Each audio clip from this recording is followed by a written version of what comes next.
సరే అండి. అనాథలని మాత్రమే చేర్చుకుంటారంట. ఈ రోజే వస్తామని చెప్పాలి కదా, ఆ మాత్రం బుద్ధి కూడా లేదు. చిచ్చి, వేరే వాళ్ళకి ఫోన్ చేయండి. హలో, కడప వృద్ధాశ్రమమా అండి? ఒక ముసలావిడని చేర్చాలండి. ఆమెకు ఎవరు లేరండి. రేపు రమ్మంటారా?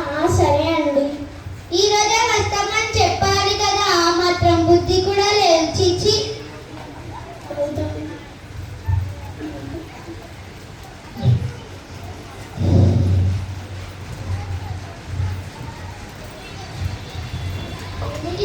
నాన్నమ్మని ఎక్కడికి తీసుకెళ్తున్నారు? నీకు అవన్నీ ఎందుకే, నోరు మూసుకొని చదువుకోపో. అమ్మ, నువ్వు కొద్దిసేపు ఆగమ్మా. నానమ్మని ఎక్కడికి తీసుకెళ్తున్నారు? నానమ్మకి వయసు అయిపోయింది కదా అమ్మ, అందుకే నానమ్మని వృద్ధాశ్రమంలో చేర్పించడానికి తీసుకెళ్తున్నాం. అయితే ఆ ఫోన్ నెంబర్ నాకు కూడా ఇవ్వండి నాన్న, ఎందుకంటే మీరు ముసలివారయ్యాక మిమ్మల్ని కూడా అక్కడికే పంపిస్తాం. ఎలా మాట్లాడుతున్నా చూసారా? ఇదంతా ముసల్దాన్ గారపం వల్లనే ఇలా తయారవుతుంది. అమ్మని కొద్దిసేపు ఆగమనండి నాన్న. ఇందాక పాచిపోయిన ఉప్మా నానమ్మకి పెట్టారు కదా, అదేదో నువ్వు తినొచ్చు కదా అమ్మ. సరే, నాన్నకు పెట్టచ్చు కదా, పోనీ నాకైనా ఇవ్వచ్చు కదమ్మా. నానమ్మ అంటే నీకు ఎందుకు కోపమమ్మా?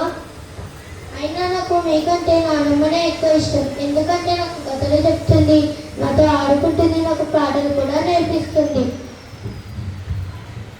మరి నీ తల్లి ఎక్కడికి వెళ్ళింది నాన్న?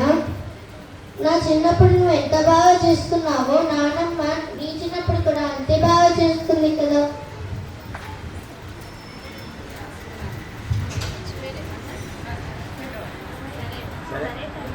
సరే తల్లి, మా తప్పుని మేము తెలుసుకున్నాం తల్లి.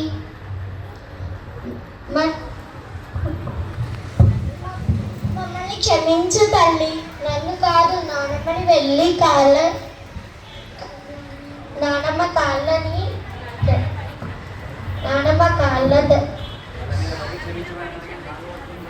కాళ్ళ మీద పడి క్షమించండి.